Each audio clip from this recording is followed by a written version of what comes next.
good morning everybody, good afternoon. I'm very happy to host this talk with actually one of my favorite filmmakers and one of the most important contemporary filmmakers. And as you, I think, know, we are showing a small series of films by Albert Serra, starting right after this conversation. And there will be one more tonight at Cinemastra, one more tomorrow, and then finally Tardes de Soledad, Afternoons of Solitude, showing on Thursday in our main venue, Cinema La Compagnia. So this works like an introduction. Albert will be, of course, introducing also the screenings. And then I think for Tardes de Soledad, we will be also having a Q&A at the end of the film. So I will be asking Albert some questions. I know Albert for a while, and I hope I will try to deal with some interesting issues in his cinema. And I start from a quote that I found out. You said, "I don't have a grand idea of cinema. For me, it's just another art form. I don't have this dream of living inside cinema. I feel closer to 20th century art, even if I am a cinephile. I don't feel the romantic idea of cinema. I don't like cameras, I don't like shooting, I don't like technical things. For me, far more than a game, cinema was the way to change my life. But it could equally have been another thing." So this is also why I think we are starting this homage to Albert in a place like this, in an art place. And this is also why the films of yours that we are screening here during the festival are not only about cinema, but maybe even more about the relationship between cinema and other art forms. So I know it's a broad question in a way, but I would like to ask you, what's the place of art in your life and as an inspiration? Because I always feel that maybe it should be better to teach, for example, figurative art in cinema schools than cinema itself. Well, good afternoon, everybody. Well, thank you for these kind words. Yes, I don't know. Because cinema, the problem is that cinema, when I started, it was, at the beginning of digital, but just at the beginning. In general, everybody was doing films in a very classic way, because you need 35mm cameras, and everything was very academic and very boring. In fact, it was a very long, decadent period of cinema in the 80s and 90s, that there was nobody, or almost nobody interesting. So for me, cinema was not, was nothing that could really seduce me as a practice, as a practice, as doing something interesting with your time. At the same time, of course, digital appeared at those years, the beginning of the 2000s, so everything changed because we came back with the idea, this idea of the 60s, do it yourself, and it could be really crazy again and really interesting, and you understood that also the edit process could be much more complex because of the hard disk and your computer at home, and you could really have all the rushes in one computer and one hard disk, and there, the capacity of analysis you started to apply to images was totally different from what people was doing, the old people, that really, the academic approach of having the script and going there and shooting the script and then simply editing the script. You don't need anybody to do that. I mean, it's quite stupid. But when, this new practice start, or we saw, or I saw that this could be possible, and that opened doors to a much, much, much more complex way of working. And the analysis, we started to, and when I say we, because it's maybe me, maybe with some people that work with me, or also other filmmakers, similar all around the world. But we started to, as I said, analyze images in a completely different way. And paradoxically, as you said, I came from the art because of the attitude. I like all the artists from the 60s or the avant-garde at the beginning of the 20th century, this attitude. So for me this was very, very important. And if you wanted to be an artist, when I was younger, it was because of that. To be a little bit, maybe it sounds pretentious, the word, but a little bit subversive. To create something new, something original, something challenging. Not only on the form, but also maybe even on the content, if this is still possible, what we can discuss later. But this was a little bit the goal, this was the perspective, and this obviously came from the art world, because all the cinema, all the classical cinema, as I said, I was a cinephile, but you know, there are some exceptions, but in general it was more on the academic approach. And all my friends that came from art, they were not interested in cinema at all. Even still nowadays, you know, a lot of people in the art world, you know, they are simply not interested in cinema. But paradoxically, and this is the strange thing, with digital, of course, it will apply only to a few examples in the cinema, in cinema world, or a few directors. But you know, it started to be much more interesting, and it ended up being infinitely more interesting than art. You know, that art has become something very boring. There is an exhibition, and it doesn't matter where, I don't go, you know, as a principle. You know, I reject, you know, any kind of, as I don't go to theater. You know, they ask me and I say, no, I don't want Unless to go. you do it. Unless I do it myself. But, and because it has really become something in these two fields especially, extremely politically correct, extremely boring, and there is no challenge at all. You know, the people are lazy. And you think cinema is different nowadays? The kind of cinema me and some other people practice is different, because you cannot be lazy, first of all. And it's much more risky, because the shooting and conditions and everything, and it's a fatal moment, you know. What theater should be this, a fatality of a moment, you know, because it's live, and it should be something that can happen only once, but it became exactly the opposite, because they repeat the same thing, and they need the applause every day of the audience. So it has become totally perverted, and totally, you know, they are the slaves of success every night. And it's very boring, and when it comes with public money in the biggest theaters in Europe, it's so boring. You go to Germany, you cannot imagine it. You know, and they are the great names of theater nowadays. And I know I can get into the theater, and I can tell you exactly what will happen, what is the message of the play, how they will do it. There is zero surprise, and they need the applause. So usually it's very vulgar, you know, performance of actors, because they tend to overact, or they tend to, you know, make very simple things. It's unacceptable for them that, you know, you do something that the audience that night do not understand, don't like, or hate even, or, you know, that to create really a bad sensation on the audience, it's impossible. Impossible for the theater as a public institution, impossible for the actors themselves on the stage, and impossible for I mean, it's ridiculous. So they have to do very simple things. When I was starting, like 2000, no, theater was interesting. You know, we came from the 80s and 90s, and there were some experimental people there, and it was perfectly fine. But okay, then with the big money on public institutions and the pressure, you know, every time, you know, this pressure of we have to do something that has to please people and blah blah blah, and we cannot do outrageous things, you know. This was, you know, when I was young, there was this idea of outrageous things in opera, but it was silly. It was already the beginning of the end, because it was épatez les bourgeois in a very stupid way. So this became the norm, and nowadays even not that, because you cannot scandalize any, you cannot make a scandal of anything. So, and the politically correct grow up. So now it's even more boring than ever. So, and cinema, and this is the paradox, as it's an art, that, okay, you don't care, it's live, the way I do it. It means that it's a performance. It only happened once. I never repeat the scenes. I don't have a script. I have a script because I write it myself because of finance, but usually I don't. I write a script that it's very, you know, long and usually very detailed script, but then I never write it again. You know, when I finish, I never write it again, and I just keep what I can remember. I never use it again.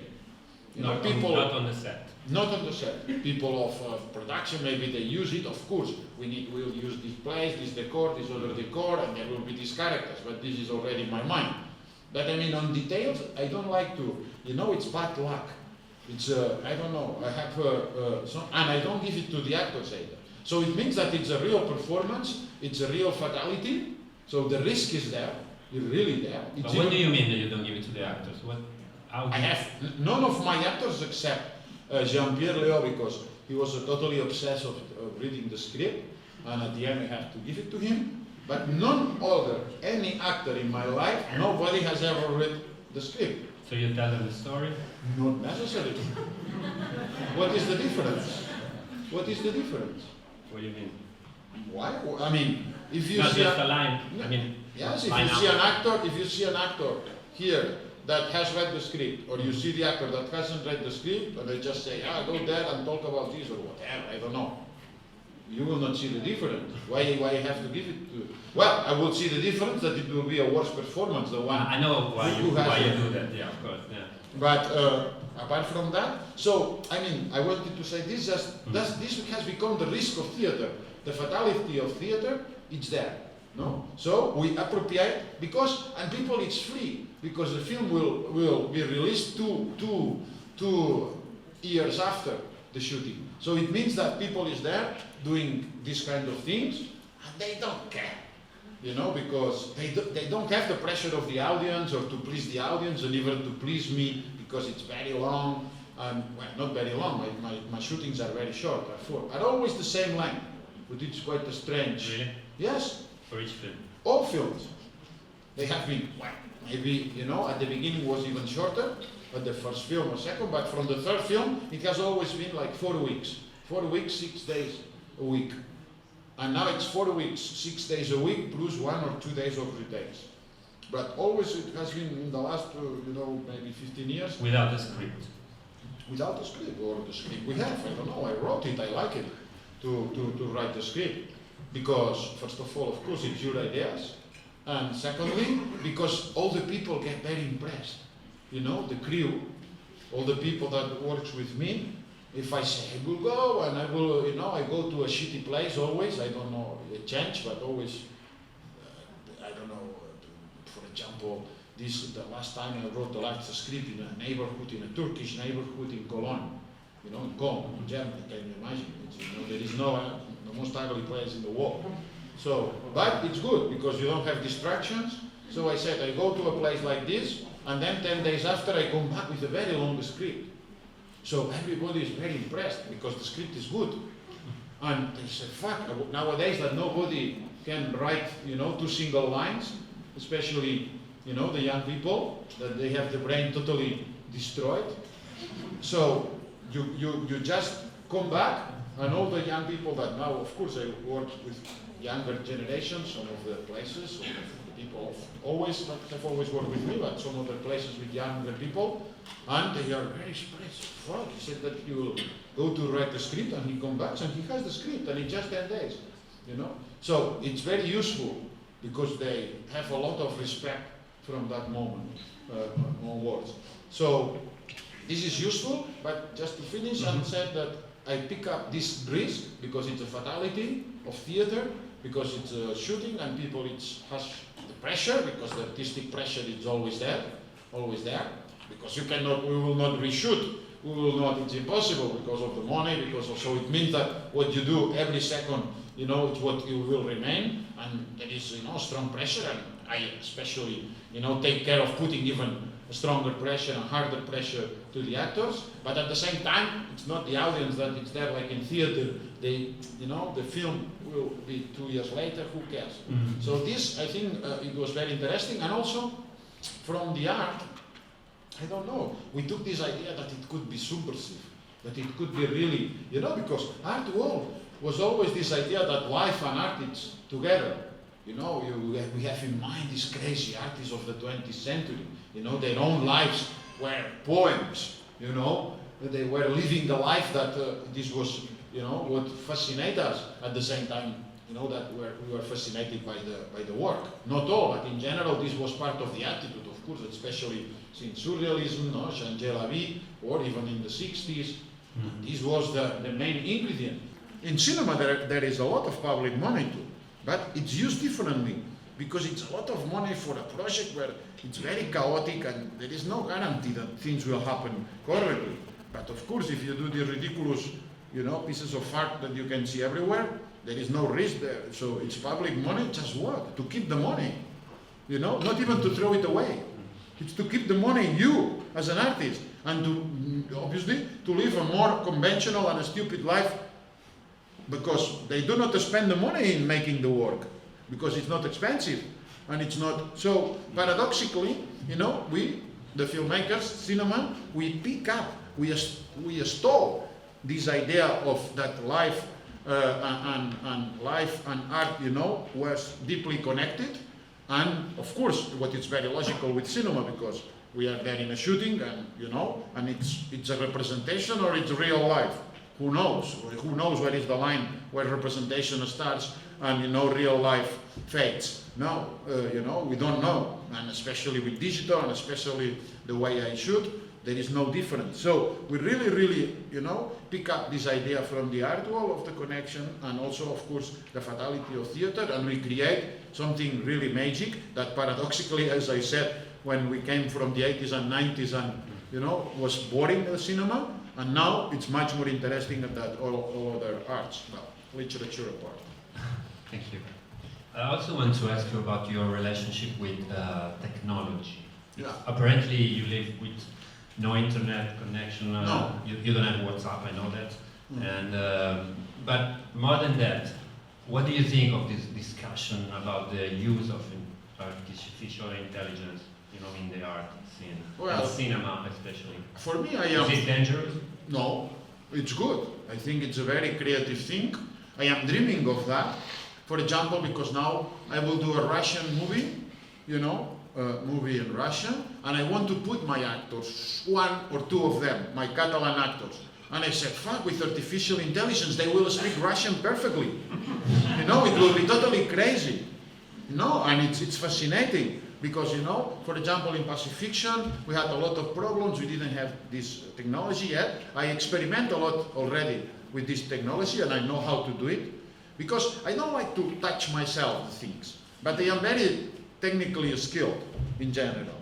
So I never touch a camera. I never put drag in a camera, you know, even if I know how to do it, of course. But I prefer not to do it. Bad luck again, because if it worked until now, I don't want to change. So, but for example, I decide the camera. It's me who decides which camera we will use, or even the optics. Or, for example, this of the artificial intelligence, it's me who was doing a lot of tests with it, of course, with the technician. But you know, now I am an expert almost. Maybe. So you already use it? Yes, yes, but I cannot say it, but yes. No, because there is legal problems with that. No, but I am an expert. I think from the filmmakers all over the world that work at my level, you know, doing feature films or these kind of things, not people, I don't know, from advertising, or I am the one who knows better about this, especially with boys. With boys. So you're positive about yes, the way the use of... Totally positive. I don't know, maybe it can go to at some point it can go to so far that maybe it's not interesting anymore, because you will not be able to see any kind of difference. But for example, all the mood boards of the new film, I did it also with artificial intelligence. Of course, with somebody next to me, but and it's incredible. So of course, it's a little bit. Sorry, because the mood board with artificial intelligence, that it's very interesting, but at the same time, it's a little bit strange, because you feel that you don't need to shoot the film then, because it's so perfect and it's so beautiful, and all the ideas that you imagine, you see it there, and it's physically done, and you said, wow, maybe the film will be not so good, you know. So you are a little bit scared of. It's depressing. So maybe you have to stay away, but just because of not being depressed by it, not because of, you know, just the psychological thing. Mm-hmm. For example, I don't check any rushes of my film. Mm-hmm. I have never checked one single image of any of my films except the last one, the Afternoons of Solitude. Until the editing. Yeah, until the editing, because I was afraid of being depressed by the low quality of the images. So I prefer not to check it. Then you can be positive, and you can be, you know. You said it will be warm here. It's true. I don't know, but also, for example, I was very, with the sound, I was obsessive with this, and, you know, I don't like technology, but for example, I don't like, I mean, for internet and all these things, I don't like. But for hi-fi, for example, I spent, you know, a fortune on hi-fi. And, you know, but a real fortune, and I am, you know, quite, you know, I am an expert also. But internet, no, it's not my, of course it's very useful, I have mobile phone, and, you know, I work, I am producer, so I work all the time with the phone nowadays. But I try to, then, not to be so much, you know, because it's destroying concentration. It's, you know, it's destroying capacity of concentration, so you have to be careful. You already, because I had, of course, a question about the scripts, but you say, I never judge my work while I'm working on it, and as an artist, I'm always the most surprised among the viewers. So sometimes I think that there are two kinds of filmmakers in a way.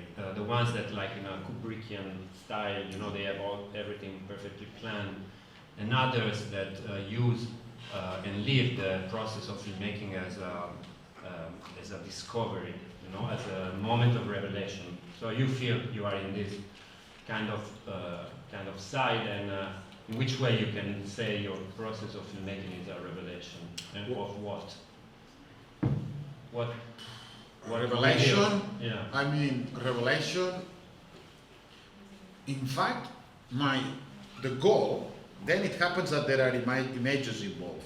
But the goal I have when I am shooting, or, you know, preparing a film, or even shooting, or the whole process is somehow to make my own life more stylish, to make a stylization of my life, that it's more interesting and more funny and more, you know, that everything happens, you know, things that it will never happen in a normal life. You need to be in art, so probably you need to be in cinema because it's quite chaotic always. So you need to, because these strange things happen, you need to be inside a frame that it's, of course, it's not a quotidian frame that everybody can have access. You have to create this circus around and, you know, live inside as if it was like a novel, more or less, you know. And this is the main goal. Then it happens that we shoot images inside this frame, and that we more or less, I mean, now it's we because it's with my team, we, you know, try to, how to say, to perform, you know, the recording of some images with some other people, more interesting than me, because actors are always more interesting, because they have something really magic. And I don't know if there is the revelation will arrive, because already the life we are living, it's a totally different life. You cannot, it doesn't matter how much money you have, you cannot buy this craziness. You know, it has to happen in my shootings. You know, you could be millionaire, but you know, it's boring what you can do with money. Not always, but I mean, you know, depending who. But this creates, you know, little. I mean, it creates a strong movement. And I always give the example of story of my dad. That was a crazy shooting, and after the shooting, there were, I don't remember, maybe 6, 7, or yeah, people that changed couple after the shooting, and immediately after. And why? I don't know. Because Ask them. Because of the film. Yes, because of the film, The of course. experience of the film. Yes, yes. They got bored. They think that they got confused. I guess they got confused, and they thought that this is. They realized something. Yes, that, well, yes, they, for me they got confused, because they take this decision quite fast. Because it was just at the end of the shooting they took this decision, 5 of them.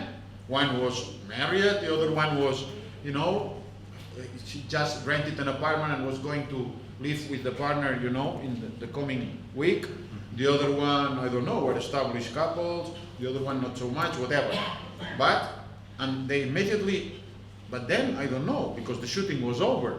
So I said, they took a superficial decision probably, because, you know, this was interesting, and I like that, you know, somehow this moment of the shooting, you can extend it and prolong it, but it's not that easy. I mean, it's not that sure. I try to live inside this frame, and it's difficult for me, and I have more possibilities than them, but, so, I don't know. for me was a little bit, but it's the proof that, you know, this frame, it's much more decisive than the normal frame of normal life, because new sensations appear, and it's obviously not just sensations of love, of you know, of falling in love or not, that it's part of the game too. I like this idea of you know, people really falling in love in shootings. You know, they should be always like this, because people, you know, when they are in love, or they have more, you know, they have a little bit more, they shine more. So for me, it's good in front of the camera, this happening. You know, it's something very difficult to fake.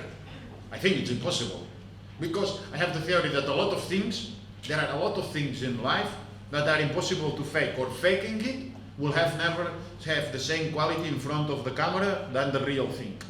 For example, falling in love. It's one of the, you know, I don't believe it. I don't believe any actor can fake this in such a beautiful way when you see it. Because it's another, it contains this thing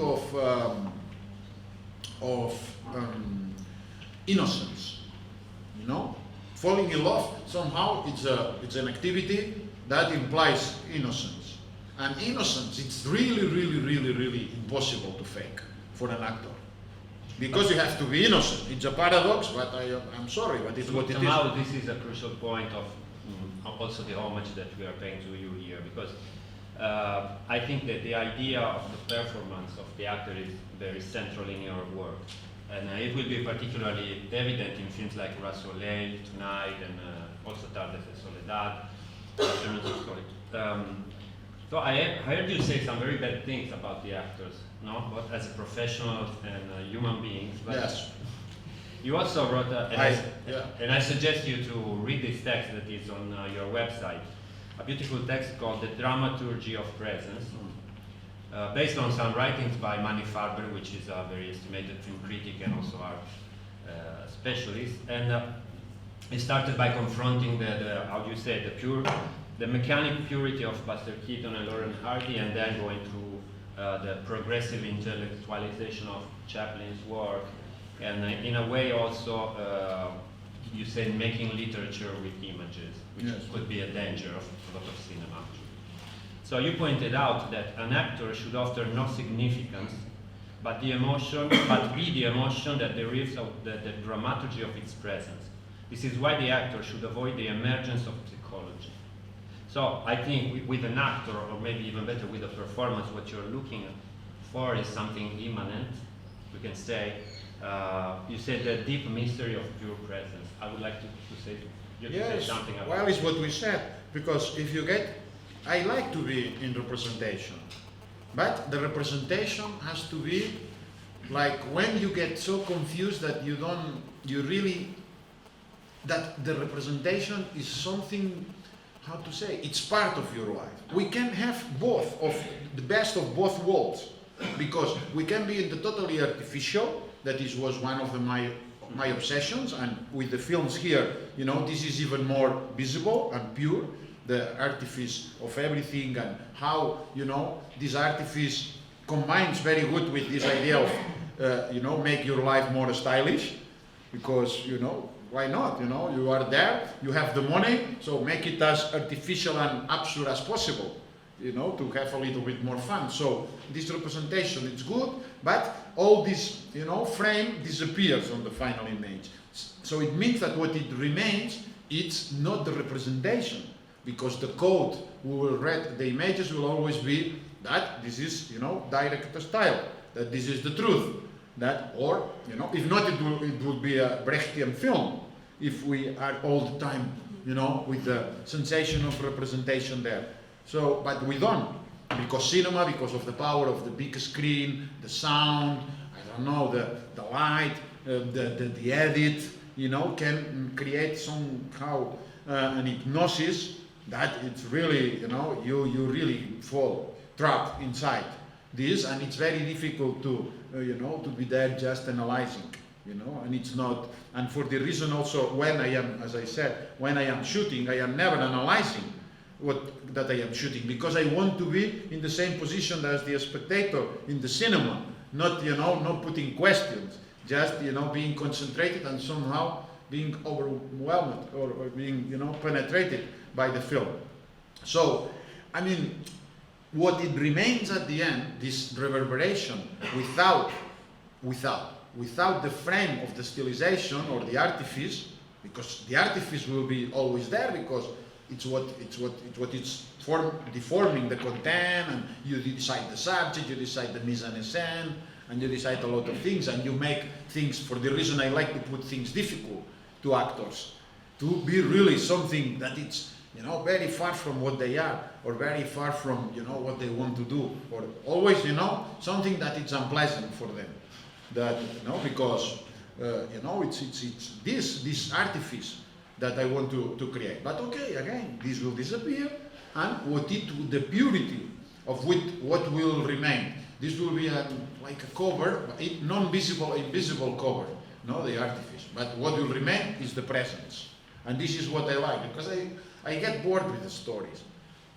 easily. I don't even remember, I watch a film and I don't remember what happened. I remember moments. I remember, reverberations of, some sensations I have watching the film, not the film. I don't care about the film. The film for me, it's completely accessory. It's to create the experience of the film in me, and in me means in any spectator. And this is very free, because every spectator can have different experience, and different reactions, and it's very personal, but also it's so intimate, and so that the purity of the presence, it's better, it connects better with this, with you, as a spectator, with the purity of you, and the innocence of you watching the film. It connects better when the innocence of the presence is there. And this also in cinema comes from your love for the cinema of Andy Warhol. Yes, this is very important. It's my main influence, probably. Of course, Warhol was a little bit, wicked, and a little bit, I am too. And you have to be a little bit wicked if you want to be a filmmaker, because, But there was, and Warhol is famous also for that, of being always innocent, just being himself, I don't know. The sentence, I remember one of the sentences in the diaries, was talking with a person, a friend of him, and he said, why don't you write a book? Why don't you write a book? He tells once to a friend of him. You know so many interesting people you have known every day, so it will be done alone. It will be done by itself, the book. You don't need to do anything with these so much interesting people you are, meeting every day. So this idea of innocence, that things will, grow up just like this, and everything is fantastic, and everything. So of course, in was a little bit an exaggeration, but an attitude, but there was, it was true.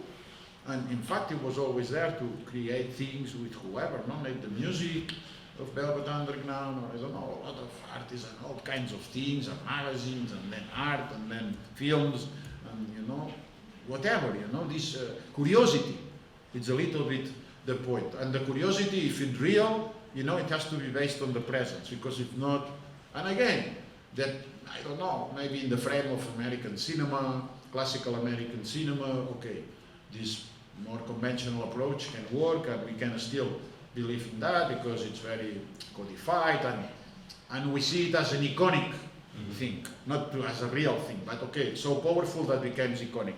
But for us, Europeans, it has no sense. I know the story of our cinema, it's not, it's about not becoming iconic, it's becoming critical. But critical, if it's with the purity of the presence, it's so beautiful, because it's so paradoxical. And so where in European cinema, like of the 60s, your references, like I would say maybe Fassbinder, Pasolini, Rivette, Godard, this kind of people? Of course, because they were trying something different, because they didn't believe anymore in representation, in this classical approach of, of the classical American cinema. So they put this in question, but at the same time, they need to do it with innocence. This is the paradox. You need to break the rules and to be extremely hypercritical and to understand from formal point of view, to understand a lot what you have to do, and at the same time you have to be innocent, because the human material, this presence we are talking about, is there and it will always be there. So I don't know, this is necessary, and even if you see Godard films, they are very pure, you know, when regarding the presence of people. And he was very, you know, also with casting, for example, that it's a great example of how people is open-minded, no? You know, the kind of casting they do. Well, that was extremely, you know, how to say, audacious also at this level. And a lot of them also. So how can cinema now, after more than 120 years, now 30, be still innocent and subversive? Because we both like a very important book, which is Amos Vogel's Yes. Cinema Subversive Art, that was written in 19 was published in 1974, so Yes. it's 50 years right now. And I did Afternoons of Solitude, that for the first time I think I would have a place In that, in the book. maybe even some of your films before, but anyway. But now for sure. Yeah, but how can cinema be still innocent and subversive? For me, it's very difficult to. For me it's difficult to explain. I know that I can be. There is room for subversiveness in this moment in cinema. And where? Maybe this word is a little bit too much for our nowadays. Yeah. Subversive, yes, of course, subversive. You know, because in the book there are several chapters. Maybe some subversive on the content, in some content on sex. It's difficult, you know, because we have all seen and it's limited. But subversive in form, yes. I think there is a lot of room to improve with a lot of crazy solutions. But is there anybody doing this? Of course, apart from your work. Yes. For example, all the documentary, a lot of documentary people, you know, is doing a lot of crazy things that it was unimaginable before digital, because the digital technology is necessary to do this, and it could never have been done before digital. So imagine, you know, from now we are still a lot of possibilities. And for example, in documentary, we live in more repressive times. So it's perfect, because, you know, a lot of repression and digital technology. So what this technology can reveal in this more and more repressive world, it's fantastic. You know, in a free world, digital technology, what we will do, you know, to shoot the stupid people around, you know, it has no point. There is no revelation there. You know, people, you know, the normal people traveling or going to hotels or restaurants, or, you know, what people show in Instagram. This has no interest. But in a super, you know, imagine that you go to the heart of power in Russia, for example, or, you know, and you go there with a camera and start shooting all these things, and partly true, partly fake, who cares, you know? And this is what is true, what is fake. This is another fascinating, you know, with artificial intelligence, but it started already with digital. You know, what I can do, all the tricks I can use at the level of manipulation, especially manipulation of actors, not only in the shooting but also in the edit, it's incredible. It creates a fantasy that you could have never dreamed before. And I have to develop this. I still have a lot of, you know, possibilities, a lot of, you know, field to explore with this direction of actors. That it's fascinating. So I don't know if this will be as subversive or so, you know, as obviously subversive as it was in the past. Of course, nothing was discovered in the past, so every new step was subversive, because you were discovering something really for the first time. So no, but now, yes, in little, you know, little approach of little, you know, elements of cinema. Yes, I think there is still a lot of interesting things, but okay. Okay, so I will ask one more question. I don't think we have a microphone in the room, but I think if anybody wants to ask a question, we can hear you. So I think that it was the first time that I heard you talk. It was in Locarno. It was a master class, And some filmmaker, young filmmaker, asked you a question about your cinema, and it was a little bit critical. Maybe I don't remember, but you say you can like my films. Maybe you cannot like my film, but my cinema is unfuckable. No. So I agreed with that right away, and I think that's true. I understand what you mean, and this is also, I think, why I invited you. You know, do you remember? Because I invited you, I think, 1 year ago, knowing that you will have a new film and without seeing the film, because I know that your cinema is unfuckable. So I said you have to come. And and you were right. I was right. And I was right. So how do you explain this concept? No, the concept is that this is as it assumes the risk of this fatality in the shooting. At the same time, you know, it uses all the technology and all the knowledge, you know, we can have from this digital technology, especially on the edit, sound edit, image edit. Then it means that you cannot compare the final result to something else that was at the beginning. You cannot compare this with an idea of this. This is this. You cannot improve it. You cannot think, maybe here it is too long, or here you should have done, because you cannot imagine the ideal in your mind. There is no ideal, you know, because has never been born as an ideal, you know, has always been born in front of the camera. This fatality is so extreme, the rejection of any kind of possibility that I have an idea behind the camera, and that this idea that it's behind the camera, this ideal, you know, will somehow be, you know, transferred or moved to in front, that you said you accept it or you leave it, but you cannot improve it. You cannot say that there is something wrong. The whole thing is wrong, or the whole thing it's perfect. But it's almost impossible or very difficult to say, and especially because I do the edit with such a degree of because this is the test of this unfuckable. The concept is what I explained, but the final test is that, I mean, we have, for example, Afternoons of Solitude or Pacifiction. We said Afternoons of Solitude we had 600, 700 hours, but from the very beginning, because I shoot a little bit of another torero, so, and I decided that this torero will not be in the film, so okay, let's put aside 300 hours or 250 or 300, so at the end I was working with 400, you know, more or less. Pacifiction, I was working with more than 500, you know, and I was working with, in Pacifiction, 3 editors, you know, in the same room, yes, in a big room, in a luxury house. No, because it was cheaper. I mean, we were working, living, and everything there. So it means that it was a big house, not luxury, but big. It was new. Yeah, it was quite luxury because it was, you know, Airbnb with this new, you know, everything was new. And it had a garden, but okay. But okay, I mean, we were 3 people, 3 units in the same big room, like the dining room, and 9 months, 7 days a week. We just made holidays, I think, I mean, official holiday, just half a day. One in 9 months, half a day, one Sunday. We said we are so tired that we should stop this Sunday morning. But we Sunday morning coming down, Chris Christopherson song. But at the afternoon we started working again. In 9 months,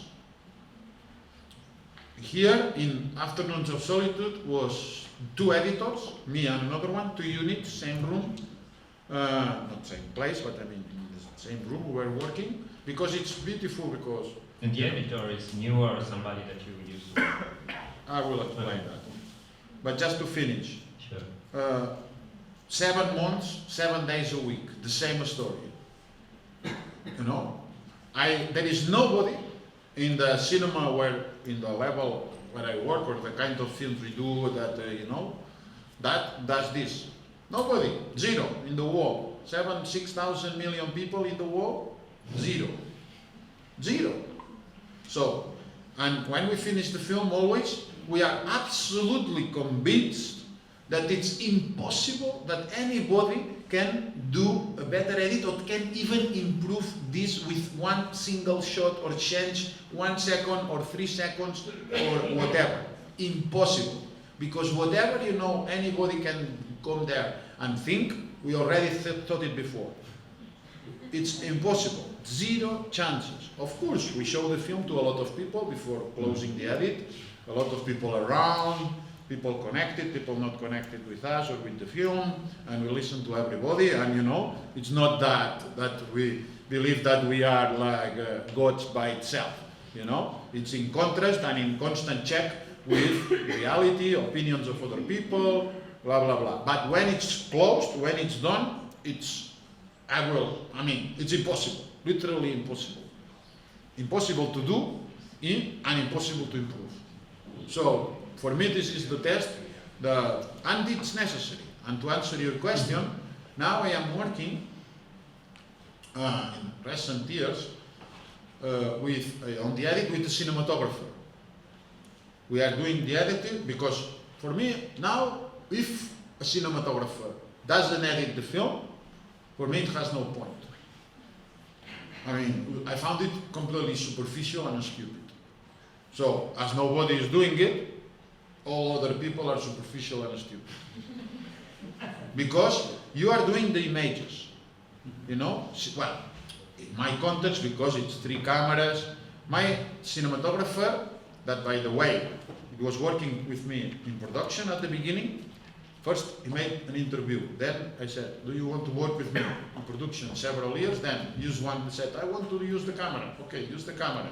And then, in my film there are 3 cameras, and he did 2 films as a, camera operator.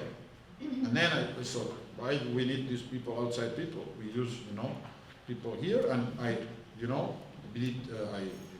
told him to be cinematographer on the 3rd, film that he was doing. But he did a lot of production, 2 years or 3 years, just, working with me in production. So he understood the system. He has never worked for anybody else almost, or just now for money. But he was and now he's the editor. And now he's the editor, because we know about the images, we know everything. And he knows the method. He knows the method, and he's also operating 1 camera, so it means that he's shooting 1 camera. So, we know all the images and everything. It's impossible. An editor, it's a ridiculous idea that an editor, an external editor, can come there and teach us something. What is this? The point of view of some, external editor, that, this myth that, the editor has to be somebody external to have a fresh, point of view. It's so stupid, this idea, to think that anybody, can have even, even, I would say, they cannot have not even 5% of the knowledge over that images, even if they spend. But then, we start working too. Not only we have the knowledge because, we were there and we know, like the script. I don't need to have the script there because I wrote it. Why, you will read it 5 times and I will always know better my script than, somebody reading the script, 5 times. Because it's my script, and it's not only about what is there, it's about the atmosphere around. The same with the images on the creation, on the shooting. We know much more. So, what can I say? It's what it is. Nobody is doing 7 months, 7 days, or 9 months of edit. 3 units. It means that's 3 times work. Because every unit is working, separately, autonomously. So it means that if you put it in 1 unit, 1 editor, this will take, 9 months per 3, so 27 months, 7 days a week. These people, they want to have holidays twice a week. All the filmmakers, which filmmaker is editing his own film? Already just maybe 2%, 5%, they are also editors of their own films. And which filmmaker can spend 9 months, 7 days a week, in a foreign city? They all have families, they want to go on holidays, they have kids, they want to shoot another film because they are, they don't have concentration, the brain destroyed, They cannot they cannot spend which filmmaker, tell me, which filmmaker, you introduce me a filmmaker that can spend or want or can spend 9 months, 7 days a week in a foreign city that he has no couple, no kids, no obligations of a kind, that he does, that it's fine with the money, that nobody. So you force the people that work with you not to have a family. Well, yes, none of them have family. They maximum they have partner, and so this was such a long process, these 9 months. So I said that the other day, I asked the cinematographer to bring the partner as editor too, because she's a professional editor. But as she is the partner and has also worked with me, and she was in the shooting because she was doing all the putting all the images in. So. And you do 9 months because it's like a pregnancy. Maybe. It was by chance. No, 9 months because there is always a deadline, obviously, when you want to submit the film to any film. In my case, in this case was Cannes, Pacifiction, because I showed my previous films there. And, there is always a deadline. But we have to be very, very aware of calculating, in advance how many months, because one of the reasons of this non-stop, the 7 days a week, most of the time, is that we have to finish it. So if we start, and it's better, because if you go longer than that, maybe you will never finish, because it's so repetitive and so hard. We always say that we are still tired of the edit of Pacifiction. I still feel tired, and it happened 3 years ago. But I still, really, I never recovered from that. No, it's true. And we really, it was very, very... So filmmaking somehow is it's a moment of pleasure, but there is suffering during the editing? Yes. I think also my characteristic or my main quality as a filmmaker is that I have these 2 things that rarely, go together.